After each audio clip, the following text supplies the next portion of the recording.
Les pionniers chez Fred Mazzella. Le tête-à-tête. Bienvenue dans le tête-à-tête des pionniers. Aujourd'hui, je reçois Renaud Capuçon. Bonjour Renaud. Bonjour.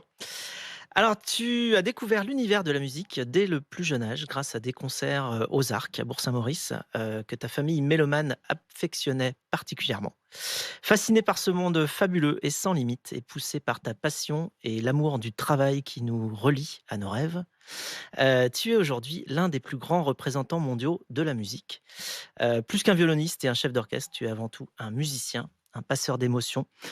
Tu as joué et tu joues avec les plus grands, de Martha Argerich à Claudio Abbado, en passant par Yo-Yo Ma.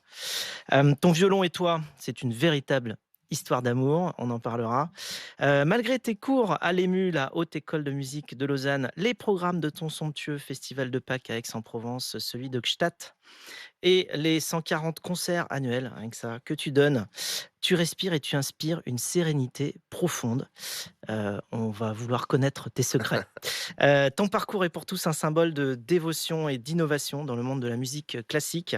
Alors dans Les Pionniers, on s'intéresse aux émotions et aux apprentissages des gens qui ne font pas comme tout le monde. Je pense qu'aujourd'hui, nos sens vont être servis. On va plonger dans ton univers, on va s'intéresser à tes motivations, on va tenter de se mettre à ta place et vivre l'espace de cet entretien dans la peau de Renaud Capuçon. Un programme. Pas de problème. Notre exploration sera agrémentée d'informations et d'illustrations de Rebecca qui viendra ici sur ce plateau. On commence tout de suite avec ton parcours. Tu es savoyard, tu es né en 1976 à Chambéry, tu aurais pu devenir un grand skieur, mais ce n'est pas la montagne qui s'est emparée de toi, c'est la musique. Comment ça s'est passé au tout début? Assez simplement, j'ai quand même commencé le ski avant le violon, un bon savoyard, ce qui fait que je pratique, très régulièrement et le ski est une chose dont je pourrais pas me passer et puis la musique, elle s'est imposée naturellement et comme tu as dit, mes parents ont découvert la musique aux Arcs, donc dans la station où on skiait parce que mes grands-parents habitaient Bourg-Saint-Maurice et qu'on allait en vacances chez eux, donc c'était Donc tu faisais du assez. ski la journée Oui et puis il y avait des concerts le et des concerts soir, le j'allais soir. écouter les concerts et puis j'ai commencé naturellement à jouer du violon et je crois que j'avais, maintenant avec le recul, je me rends compte que j'étais un gamin assez focus, donc j'étais capable de me concentrer. J'étais pas plus doué qu'un autre, mais j'avais cette peut-être faculté de concentration et c'est quand même assez utile pour le violon parce que c'est un instrument, très dur, très difficile. Alors tu as eu ton premier violon à 4 ans. Ouais, Bon, il t'a pas lâché, tu l'as pas lâché. ouais, dans les 2 sens, c'est vrai. Non, il y a jamais eu de doute là-dessus, en tout cas. Tout de suite, tu jouais même, tu jouais des morceaux aussi pour, ta grand-mère Léa, tu jouais la méditation de Thaïs. Oui, c'est des souvenirs d'enfance. C'est vrai que il y avait cette pièce que ma grand-mère adorait et je vais même jouer pour son enterrement. Ça fait partie des choses, des jolies choses de la vie, que qui relient à la musique. La musique, c'est les émotions, et là, tout d'un coup, en reparlant c'est vrai, de cette enfance heureuse, parce que j'ai eu une enfance heureuse. Il y avait ces moments qui me paraissaient, en fait, à l'époque assez c'est ma mère qui disait: «Allez, joue-nous un petit morceau de violon» et alors moi, ça me saoulait après après le dîner de famille de jouer et finalement, quand j'y repense maintenant, c'était des moments de bonheur et ma grand-mère pleurait systématiquement quand je jouais cette méditation de Thaïs et voilà, bref. En 90, tu as 14 ans et tu rejoins le Conservatoire de Paris dans la classe de Gérard Poulet. Tes semaines sont chargées, elles sont même réglées comme du papier musique. Tu passes 3 jours par semaine à Paris, tu prends le train tôt, un jour et tu reviens, 3 jours plus tard, tard. Tout est bien, bien réglé, et tu en ressors avec un premier prix de violon, un premier prix de musique de chambre. 2 ans plus tard, alors que tu n'as que 16 ans, tu fais la rencontre de Carlo Maria Giulini qui va changer ta vie. Qu'est-ce qui s'est passé? Carlo Meraglioni, c'est l'un des plus grands chefs d'orchestre italiens qui existait. À l'époque, je vois un programme où il dirige l'orchestre des jeunes de la Communauté européenne, un orchestre de jeunes, donc européen. Et il dirige la 9e symphonie de Beethoven et donc je m'inscris et je passe l'audition pour faire partie de cet orchestre l'été. Je suis reçu et il y a un choc, un grand choc parce que je me trouve dans cet orchestre de 130 musiciens. On joue au Concertgebouw d'Amsterdam qui est un des plus beaux temples de la musique au monde et dans un de ces concerts, donc le concert au Concertgebouw d'Amsterdam, dans un des passages de la 9e de Beethoven, à un moment donné, j'ai l'impression que je décolle. Vraiment, que physiquement, je suis plus sur terre. C'est-à-dire que je vis en musique mon premier moment de grâce absolue, grâce à ce chef qui faisait la musique en l'élevant, on va dire. Ça paraît bizarre de dire comme ça, mais Tu des il y a photos rien de ou paranormal. tu Non, as eu des photos? Tu as vraiment volé ou? non, non, en fait, ce qui s'est passé, c'est que j'ai vécu pour la première fois, une émotion musicale intense partagée avec d'autres, et le choc, il vient de là, c'est-à-dire que je suis rentré de cette tournée et je voulais moins être violoniste que musicien. En fait, je voulais vivre ces émotions-là. Je voulais vivre la passion de la musique que j'avais avant et que j'aurai après, toute ma vie, mais a en essayant d'accéder à ces petits moments de grâce, et on en a, quelquefois, voilà. Et donc on va, commencer à regarder un petit peu ta carrière, qui a suivi avec Rebecca. En 97, vous êtes choisi par Claudio Abbado pour devenir maître d'un grand concert en violon solo pendant 3 étés en vous imposant comme un soliste de très haut niveau. Vous jouez avec de grands orchestres, travaillez avec de nombreux chefs tels que Stéphane Denève ou Gustavo Dudamel, entre autres. Votre engagement dans la musique de chambre, c'est-à-dire une œuvre destinée à un petit ensemble d'instruments solistes, vous conduit ensuite à collaborer avec encore d'autres grands musiciens et aussi votre frère Gauthier, sans jamais avoir eu à forcer le destin, semble-t-il. Les récompenses pleuvent. Vous jouez dans de nombreux festivals, de Berlin à Édimbourg en passant par Stresa. Vous avez représenté la France dans des événements internationaux les plus prestigieux comme la commémoration de l'armistice ou encore le sommet du G7 à Biarritz. Vous avez initié et dirigé des festivals, construit une vaste discographie avec Warner Classic, allant d'œuvres de Debussy et des musiques de films ou des sonates de Bach. Lauréat du prix de l'Académie des Arts, talent de l'année aux victoires de la musique classique et chevalier de la Légion d'honneur depuis 2021. Vous avez beau avoir joué sur les plus belles scènes et dirigé les plus grands musiciens, vous n'oubliez jamais pour autant d'où vous venez. Impressionnant. C'est Eh toujours oui, c'est étonnant d'entendre. On a l'impression que qu'on va j'ai ah oui, j'ai mais l'impression qu'on parle de quelqu'un d'autre. et C'est pas encore on a évident. fait court. Donc en 97, tu intègres l'orchestre des jeunes, Gustave Mahler, Ouais. dirigé par, Claudio Abbado, et il te demande alors de le remplacer, c'est ça? Alors en Et fait, comment ça s'est passé? là, il me demande en 97, il me demande de devenir violon solo de cet orchestre, qui est un orchestre de jeunes, et j'accepte alors que j'ai jamais fait ça de ma vie, et donc je me trouve juste à côté de Claudio Abbado, qui est un autre immense chef d'orchestre italien. Donc on peut dire que j'ai quand même eu de la chance. Première rencontre avec un grand orchestre, c'est Giulini, ensuite c'est Abbado. On peut difficilement faire mieux. Et un jour, oui, effectivement, Abbado me dit, qu'il voulait écouter. L'assistant était pas là, donc il me dit: «Prends la baguette». Donc je monte sur l'estrade, je pose mon violon et là, je me mets à diriger l'orchestre qui évidemment joue tout seul. Je fais pas grand-chose, mais ce sentiment, je vais jamais l'oublier puisque pendant 6 ou 7 minutes, je suis à la place du chef d'orchestre pour la première fois et je réalise à quel point c'est hallucinant. J'ai l'impression d'être au volant d'une Aston Martin, enfin je sais pas, mais quelque chose de complètement incroyable. Et j'ai jamais oublié ce moment et j'ai toujours rêvé depuis ce moment de 98 que je serais, chef d'orchestre un jour, et ça s'est passé il y a 5 ans maintenant. On en parlera dans la deuxième partie de cette émission. Alors en 25 ans de carrière, tu vas enregistrer, une trentaine d'albums en déployant un répertoire large, des romantiques allemands aux compositeurs contemporains, en passant par les musiques de films, et tu iras même, jusqu'à être nommé Artist for Peace par, l'UNESCO en 2020, une consécration. Tu joues entre 120 et 160, concerts par an. Comment est-ce que tu gardes la mesure, j'ai envie de dire? Oui, alors c'est vrai que même moi quand j'entends ces chiffres, ça m'effraie en fait. J'ai pas vraiment compté, ces dernières années, je compte plus parce que c'est un peu flippant, mais en gros, mon unique problème, c'est que j'ai une fringale de musique qui est, voilà, qui ne s'arrête pas. Je suis très curieux, de plein de choses. J'ai rencontré encore un pianiste hier qui m'a dit: «Ah, tu connais pas telle sonate? Ça serait génial qu'on a des chiffres». Je dis: «Bah oui, la semaine prochaine», alors que j'ai pas du tout de temps. Et Il a réussi à trouver une sonate que tu ne ah connaissais ouais, il y pas? en a plein. Il y a plein de choses que je connais pas. Non, et je lui dis: «Bah oui, alors on va trouver dans 15 jours, on va lire cette musique», et en fait, j'ai très envie de le faire. Je pense pas que j'ai le temps, mais on va y arriver quand même à un moment donné. Mais donc mon problème, c'est ça, c'est qu'en fait, je suis un amoureux de la musique, très curieux aussi de beaucoup de choses, et donc c'est vrai que mon agenda, il est rempli, mais c'est un tel bonheur de découvrir des nouvelles œuvres, de rencontrer, j'étais il y a 3 jours à Berlin pour un enregistrement. Le soir, j'ai dîné avec Daniel Barenboim. Le lendemain, j'avais un petit déjeuner avec Laaf Chani, qui est un de mes meilleurs amis, qui est un immense chef d'orchestre. Je jouais avec des jeunes musiciens. Le lendemain, je jouais avec l'orchestre de Munich.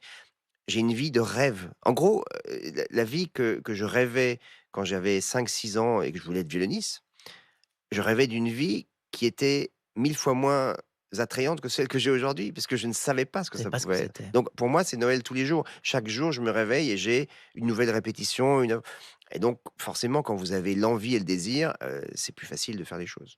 En parallèle de ta carrière, tu fondes et tu prends la tête de plusieurs festivals, dont on parlera dans la seconde partie de ce tête-à-tête. Et puis en 2021, tu diriges l'orchestre, de chambre de, Lausanne, et fidèle à la promesse que tu t'étais faite, lors de ta rencontre avec Claudio Abbado, justement. Est-ce que c'est une façon pour toi d'aller encore plus loin dans la pratique de ton art? Est-ce que c'est différent? Est-ce que c'est plus large? Est-ce que, C'est heu aller plus loin, oui, parce que en fait, je dirais que c'est un prisme de vision différent. La musique, quand on l'aime et on veut la partager, on peut la faire de plein de façons différentes. Moi, j'ai le même respect pour, quelqu'un qui va enseigner que quelqu'un qui va être un violoniste dans un quatuor ou qui va travailler avec des tout petits enfants ou qui va être un grand soliste. On fait de la musique finalement dans le même but. Sauf que c'est vrai que quand on est chef d'orchestre, on a l'impression qu'on s'approche un tout petit peu plus du magma. On s'approche de on s'approche du cœur du volcan. Parce que, quand on joue, on est déjà très proche, c'est quand on joue en soliste. Mais tout d'un coup, face à un orchestre, ce qui est fascinant, c'est que vous êtes face à 40, 50, 60, 80 musiciens et vous n'avez pas votre instrument, donc c'était une nouvelle chose pour moi et j'ai dû lutter contre ça parce que j'avais une peur, j'avais l'impression de me jeter d'une falaise à chaque fois que je rentrais sur scène. Mais ce qui est fascinant, c'est que vous êtes aux commandes, d'une certaine façon, d'instrumentistes. Alors, aux commandes, pas dans le sens mécanique du terme, dans le sens où, en fait, un chef, c'est quelqu'un qui doit inspirer, donner envie. Les musiciens, ils vous regardent sans vous regarder, ils vous voient du coin de l'œil, ils suivent votre battu, mais en fait, ils suivent vos inflexions musicales. Donc, vous êtes tout d'un coup le guide, une sorte de guide musical, un guide qui va leur permettre de montrer les phrasés, les inflexions. D'un coup, un geste, si vous voulez réchauffer un peu le son, vous allez faire un geste et vous entendez. C'est fascinant, vous entendez le son par un geste ou un regard, vous avez le son de l'orchestre qui change. Donc, c'est un espèce de truc. Franchement, quand vous êtes aux commandes de votre instrument, vous êtes aux commandes de votre instrument. C'est Ouais. vous. Ça influe aussi sur l'orchestre, bien sûr.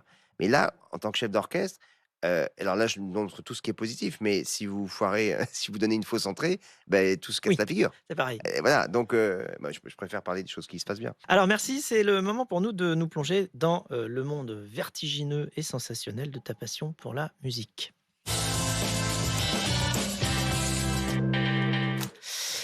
Ton monde, c'est la musique. Tu aimes la jouer et la partager aux autres et rien ne peut t'arrêter. Rebecca.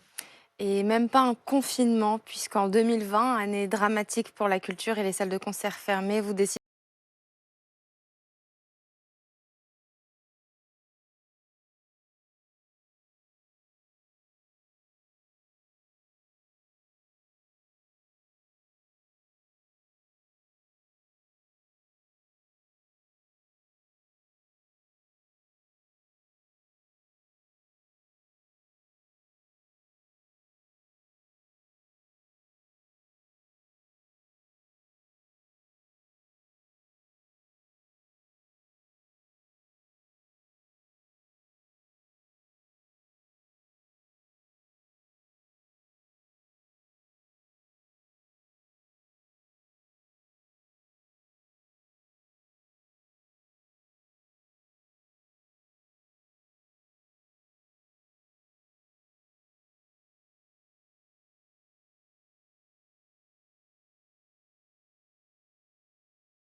Parce que quand on passe de jouer quasiment tous les 2 jours à un truc où il y a plus rien, même si j'étais en famille, chez moi, c'était génial, j'étais avec mon fils tout le temps et ma femme, mais ça me manquait la scène et donc voilà, c'était juste pour, faire une petite parenthèse là-dessus. Ce violon, c'est un violon extraordinaire de 1737 qui a été fait par Guarnerius del Gesù.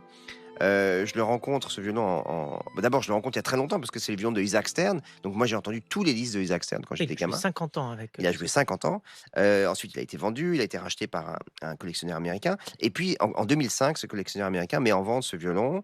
Et moi, pour faire court, j'avais rencontré un mécène suisse, la banque suisse italienne, qui avait décidé d'acheter un instrument et me mettre à disposition. Ils m'ont fait choisir, ce qui est un luxe absolument incroyable. À ce moment-là, ce violon est en vente. Et donc, moi, qu'est-ce que je fais? Je dis, mais c'est celui-là que je veux. Donc, j'essaye. Et il se trouve que la rencontre, elle est hallucinante. Ça se passe à Lugano un soir, dans une chambre d'hôtel, parce que le violon arrive et que moi, je peux absolument, je veux l'essayer tout de suite. Et en 15 notes, il se passe ce qui se passe dans une rencontre amoureuse entre deux êtres qui se reconnaissent. Il y a eu une sorte de. J'ai eu des frissons. Les 4 personnes qui étaient dans la chambre ont dit bon, bah, je crois que c'est clair. Et c'était le violon de ma vie. Et ça fait depuis 2005, donc ça fait près de 20 ans que je joue cet instrument. Entre-temps, j'ai eu la chance de pouvoir l'acquérir, donc il m'appartient, même si j'ai encore de longues années de prêts bancaires. Mais bon, ça, c'est une chose qui est belle parce que chaque concert, j'ai l'impression que je peux vraiment. Ça contribue à ma passion, quoi. Et le rapport entre un instrument et l'instrumentiste, c'est un rapport extrêmement, particulier parce qu'il y a à la fois, c'est je passe des heures et des heures avec mon instrument. Donc il y a des moments où c'est très dur, des moments où c'est, au contraire, des moments, merveilleux, mais la plupart du temps, ce sont des moments de partage, quoi. Alors, cette passion pour la musique, tu as eu à cœur de la partager au plus grand nombre, tout au long de ta carrière. On a parlé des différents festivals, hein. Tu as fondé en 96 les Rencontres artistiques de Bel Air à Chambéry. En 2013, tu crées le festival de Pâques d'Aix-en-Provence, où tu mélanges les plus grands interprètes et des jeunes talents. En 2016, tu prends la tête de la direction artistique du festival, des sommets musicaux de Gstaad. Et en 2022, tu lances, Beau Soir Productions, ta société de production qui ambitionne de faire émerger de jeunes solistes sur la scène classique et d'accompagner leur carrière. Alors, depuis 2014, tu es aussi professeur ordinaire à l'EMU, donc la Haute École de musique de Lausanne. Transmettre ton savoir aux jeunes générations, c'est finalement là où tu t'amuses le plus aujourd'hui, tu penses? Ou c'est C'est une pas je me mission, c'est m'appuie une... non, c'est naturel. Je dis toujours quand on a un enfant, on lui apprend à lire, à compter, à écrire, à parler, à marcher et personne vient nous voir le matin en disant: «Bravo, hein». C'est juste normal. Mais non, mais c'est vrai et en fait, pour moi, la transmission, le fait d'enseigner, c'est normal. Puis c'est génial, on apprend énormément au contact des jeunes. En essayant de résoudre leurs problèmes, on résout soi-même d'autres problèmes qu'on avait oubliés et qui reviennent. Donc c'est passionnant. Beau Soir Productions, c'est une aventure que j'ai eu envie de relever. J'ai rencontré Stéphane Courby, je lui ai proposé cette idée. Donc c'est toute petite entité, cette petite société, ensemble et voilà, il y a 3 salariés. On essaye d'aider les jeunes. Hem, on produit des concerts. C'est nous qui avons produit, l'Olympia, là, il y a un mois, donc c'était notre première grande production.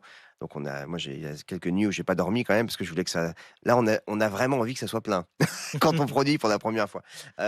Au-delà de ça, je pense que c'est aussi l'idée de vouloir, peut-être remuer un peu le système classique parfois, d'essayer de produire soi-même des concerts, de produire des enregistrements. Donc essayer d'avoir une sorte de boîte à outils, même si j'aime pas ce terme, mais de capacité d'action qui soit pas seulement de suivre un chemin donné par les agents, les maisons de disques, et cetera, mais d'être indépendant. Moi, j'aime bien être indépendant et cette idée d'aider les jeunes, pas en les faisant jouer avant un concert dans un petit truc, où on les met en valeur. Non, de jouer avec eux. C'est la mise en situation. Donc C'est une sorte de transition entre la fin des études, c'est un exactement. chemin un petit peu, Bah, parfois, ils sont un déjà, peu paumés, ils pavé sortent de et leurs études, ils ont pas encore ni d'agent, ni ils sont pas rentrés dans un orchestre, ils se cherchent un peu. ouais, c'est une période entre 18 et 23-25 Voilà ans, quoi. et l'idée, c'est de leur permettre de prendre le tournant, de pas foncer dans le mur quoi, d'aller un peu plus vite.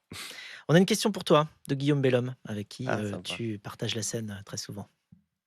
Salut Renaud, j'ai une petite question pour toi. Je me demandais si tu n'avais pas fait de violon, est-ce qu'il y a d'autres instruments qui t'auraient intéressé, que tu aurais pu jouer de la même manière? Et si je pousse la question un petit peu plus loin, si tu n'avais pas pu faire de musique, est-ce qu'il y a des disciplines, des métiers qui t'auraient plu et que tu aurais pu exercer? Voilà, à bientôt. Sympa. Je joue avec Guillaume depuis une dizaine d'années, c'est un pianiste génial et très jeune. Hem, alors pour répondre à sa question, si j'avais pas fait de violon, très franchement, j'ai pas d'idée de notre instrument, peut-être du piano, tout simplement. Et si j'avais pas fait de musique, alors là, j'aurais pu faire tellement de trucs. Il y a tellement de choses que pilote d'avion. J'aurais fait certainement, des études, j'aurais voulu faire Sciences Po à l'époque, j'aurais voulu, faire des études, j'aurais voulu aussi faire des études littéraires, écrire. Tellement de Ça, c'est choses. pas trop tard. D'ailleurs, Non, tu as écrit un superbe livre. superbe, je sais pas, mais j'ai écrit, Ah, c'est j'ai passionnant. Moi, je suis rentré dans ton c'est monde, gentil, mais je l'ai lu du cover to cover, mais comme on c'est disait un américain. livre qui s'appelle Mouvement perpétuel et qui est sorti 2 semaines avant le covid, donc c'est quand même un peu idiot Ah bah, d'appeler un truc Mouvement perpétuel au moment où tout s'arrête. Donc il a été en vente pendant 2 semaines et ensuite, comme vous le savez, tout était fermé et cetera et donc il faudrait quand même que je vais demander à Flammarion qu'il le fasse ressortir en poche pour qu'il ait une seconde vie un peu plus longue que les 15 jours qu'il a eus. voilà, donc Mouvement perpétuel aux éditions Flammarion. Hem, Merci beaucoup pour tout ce Merci à vous. partage, Renaud. Sur ce, on va passer à la séquence rapide de l'émission qui s'appelle le Quizella. Le Quizella, c'est un jeu avec des règles très, très simples. Je pose des questions rapidement, tu réponds aux questions rapidement. OK, Tu prêt? je suis prêt.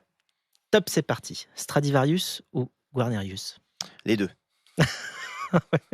Attention, tu vas pas pouvoir faire ça sur toutes, hein. Brahms ou Beethoven? Brahms, Lamartine ou Paul Éluard? Éluard, Ennio Morricone ou John Williams? Morricone, Le morceau de musique à écouter pour être de bonne humeur. Bach, En un mot, comment tu te sens avant de monter sur scène pour jouer Mozart? sur un fil, Pour jouer Schumann? fiévreux, Pour jouer Tchaïkovski? hem, une autre fièvre, Mendelssohn? joyeux, L'émotion que tu aimes le plus susciter chez ton public? l'émotion. La vraie émotion, le oui, l'émotion pure. Ton violon d'Ingres, qui n'est donc pas le violon. Le ski, Ta potion magique à toi. la sieste. Absolument. Ta kryptonite à toi, ce qui t'affaiblit, comme Superman. Mmh.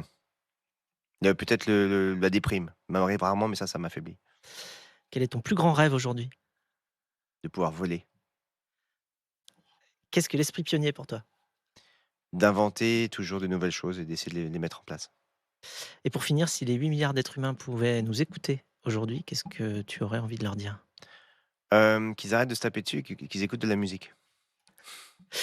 Merci Renaud de Merci, t'être merci. prêté au jeu. On va se quitter sur cette musique que tu as sélectionnée, une fabuleuse musique, Gabriel's Oboe, de la mission d'Ennio Morricone, qui figure sur ton album Cinéma. Absolument. Tu as repris beaucoup de très grandes musiques de cinéma. Est-ce que tu peux nous en dire quelques mots? Ouais, c'est une œuvre que j'adore. C'est vrai que j'ai fait 2 disques de cinéma, consacrés à la musique de film, il y a 5 ans et un qui vient de sortir qui s'appelle Les choses de la vie et j'aime passer de Brahms, Beethoven, Schoenberg à, ces musiques de Morricone, de Leroux, de John Williams parce que, ça permet aussi à un public qui a un peu peur encore de la musique classique d'adhérer plus facilement et c'est aussi mon rôle de transmettre comme ça. Il y a la musique est pour tout le monde et je pense que tant qu'elle est faite dans l'excellence et le respect de chacun, alors la porte est grande ouverte. Voilà, si vous aussi vous voulez pleurer d'émotion sur des musiques fantastiques, vous pouvez vous procurer Cinéma et tous les autres albums que tu as pu enregistrer. Merci Merci infiniment Frédéric. Renaud d'être venu Grand nous plaisir. partager tes émotions et tes apprentissages de pionnier.